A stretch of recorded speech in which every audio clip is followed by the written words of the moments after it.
नमस्कार दोस्तों, मैं आज आपके लिए हरियाणा की 90 विधानसभा सीटों का सबसे ताज़ा सर्वे लेके आया हूं। अब हरियाणा विधानसभा चुनाव में एक साल से भी कम का समय रह गया है। हरियाणा विधानसभा चुनाव लोकसभा चुनाव के साथ होने वाले हैं। क्या बीजेपी की खट्टर सरकार आपके हैट्रिक लगा पाएगी या हुड्डा की कांग्रेस सरकार आपके सत्ता में आएगी? वहीं हरियाणा में अब के केजरीवाल की आम आदमी पार्टी की एंट्री से क्या हरियाणा का विधानसभा चुनाव का माहौल बदलने वाला है? वहीं हरियाणा में कांग्रेस और बीजेपी ने 2024 के लिए अभी से ही चुनाव की तैयारी शुरू कर दी है।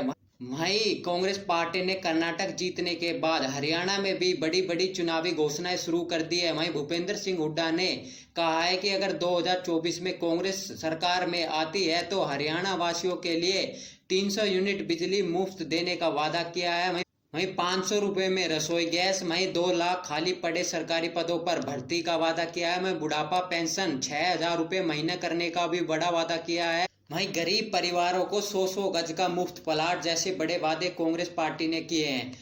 क्या हरियाणा में बीजेपी और जेजेपी का गठबंधन मिलकर चुनाव लड़ेगा या हरियाणा में बीजेपी अकेले चुनाव में उतरेगी? वहीं हरियाणा में कुल विधानसभा की सीटें 90 है, जिसमें बहुमत के लिए 46 सीटें चाहिए। वहीं हरियाणा में 2014 में बीजेपी की पहली बार सरकार बनी थी। वहीं 2019 में बीजेपी ने दूसरी बार सरकार रिपीट की थी। वहीं 2014 की आंकड़े की बात करें तो बीजेपी को 90 विधानसभा सीटों में से 47 सीटें मिली थी, कांग्रेस को 15। वहीं आईएनएलडी पार्टी एनएलओ को 19 सीटें, वहीं अन्य को 9 सीटें मिली थी। लेकिन 2019 में 90 विधानसभा सीटों में से बीजेपी ने 39 सीटें जीती थी, कांग्रेस पार्टी को बड़ी बढ़त के साथ 32 सीटें मिली थी। वहीं आईएनएलडी पार्टी को मात्र 1 सीटें मिली थी। वहीं जेजेपी पार्टी जो पहली बार चुनाव में मैदान में थी, नई पार्टी बनी थी, उनको 10 सीटें मिली थी। वहीं अन्य अदर्स को यहाँ 7 सीटें मिलने में कामयाबी प्राप्त हुई थी।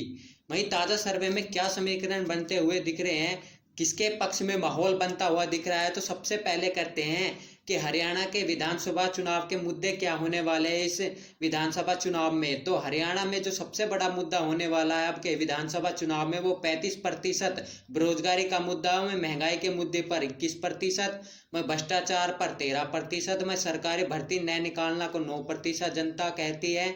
वहीं विधायकों के कामकाज पर जो चुनावी मुद्दा होगा वो 8% है। वहीं अन्य मुद्दे को जनता 14% कहती है कि चुनावी मुद्दों पर वोट पड़ेंगे।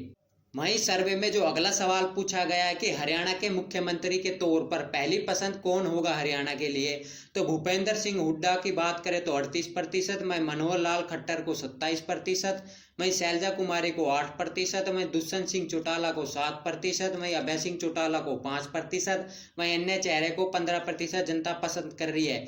यानी कि भूपेंद्र सिंह हुड्डा हरियाणा के चुनाव में हरियाणा के मुख्यमंत्री के तौर पर पहली पसंद नजर आ रहे हैं। अब हम आपको हरियाणा के जिले वाइज आंकड़े बताएंगे कि कौन से जिले में किस पार्टी को कितनी सीटें मिल रही है। पहले जिले की बात करें तो हरियाणा में वो पानीपत जिला है, जहां पर 4 विधानसभा की सीटें आती है। 4 की 4 सीटों की बात करें तो कांग्रेस के पक्ष में जाती हुई दिख रही है। बीजेपी, जेजेपी, आईएनएलडी और आप और अदर्स का यहाँ सुपड़ा साफ होता हुआ दिख रहा है। वहीं अगले जिले की बात करें तो सोनीपत जिला है, जहां पर 6 विधानसभा की सीटें आती है। ये 6 की 6 सीट की बात करें तो कांग्रेस के पक्ष में जाती हुई दिख रही है। बीजेपी को यहाँ 0 सीटें मिलती हुई दिख रही है। वहीं अगले जिले की बात करें तो भिवानी जिला है, जहां पर विधानसभा की 4 सीटें आती है। वहीं कांग्रेस के पक्ष में यहाँ 3 सीटें जा सकती है, बीजेपी के खाते में यहाँ 1 सीटें जाती हुई दिख रही है। वहीं अगले जिले की बात करें तो रोहतक जिला है, जहां पर 4 विधानसभा की सीटें आती है। वहीं 4 विधानसभा सीटों की बात करें तो कांग्रेस के पक्ष में 4 की 4 सीटें जाती हुई दिख रही है। वहीं अगले जिले की बात करें तो झज्जर जिला है, जहां पर 4 विधानसभा की सीटें आती है। कांग्रेस के पक्ष में यहाँ 3 सीटें जा सकती है, बीजेपी को यहाँ 1 सीटें मिलती हुई दिख रही है। वहीं अगले जिले की बात करें तो कुरुक्षेत्र जिला है, जहां पर 4 विधानसभा की सीटें आती है। कांग्रेस के पक्ष में यहाँ 2 सीटें जा सकती है, एक बीजेपी के पक्ष में, एक एनएलओ के पक्ष में जाती हुई दिख रही है। वहीं अगले जिले की बात करें तो यमुनानगर जिला है, जहां पर अभी 4 विधानसभा की सीटें आती है। कांग्रेस के पक्ष में यहाँ 3 सीटें जा सकती है, बीजेपी के खाते में यहाँ 1 सीटें जाती हुई दिख रही है। वहीं अगले जिले की बात करें तो कैथल जिला है, जहां पर 4 विधानसभा की सीटें आती है। कांग्रेस के पक्ष में यहाँ 1 सीटें, बीजेपी को यहाँ 1 सीटें, जेजेपी को भी यहाँ 1 सीटें, वहीं एनएलओ पार्टी को भी यहाँ 1 सीटें मिलती हुई दिख रही है।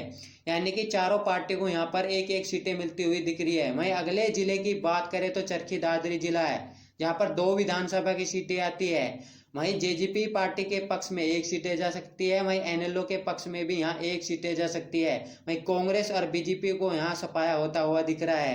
वहीं अगले जिले की बात करें तो महेंद्रगढ़ जिला है, जहाँ पर 4 विधानसभा की सीटें आती है।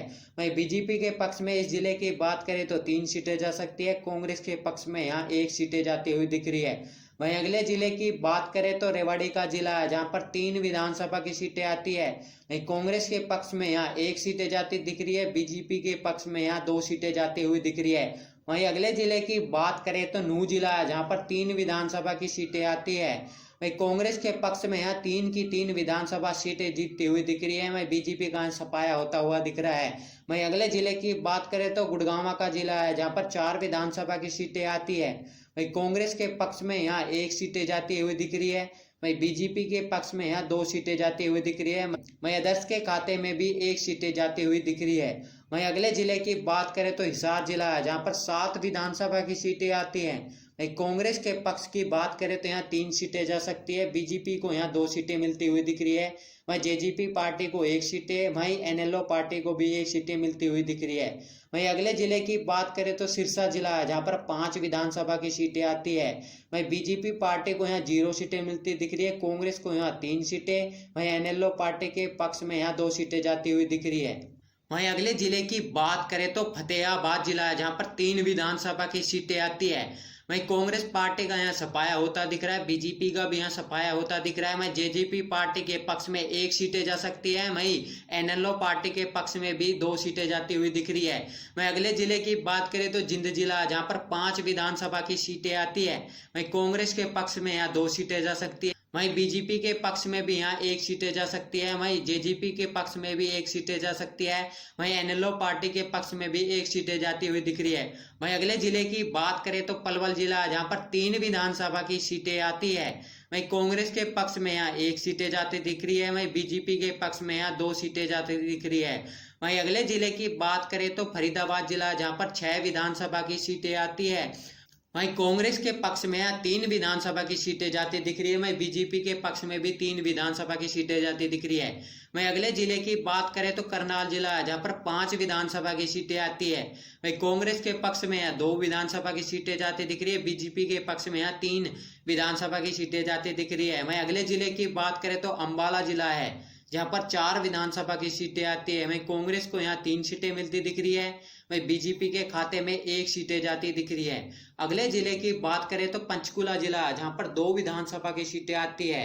वहीं कांग्रेस के पक्ष में यहाँ 1 सीटें जा सकती है। बीजेपी के पक्ष में भी यहाँ 1 सीटें जाती दिख रही है। वहीं सर्वे की माने तो हरियाणा की 90 विधानसभा सीटों में से कांग्रेस के खाते में 50 सीटें जाती दिख रही है। सर्वे की माने तो वहीं बीजेपी के खाते में 90 सीटों में से 26 सीटें जा सकती है। वहीं जेजेपी पार्टी को 5 सीटें मिल सकती है।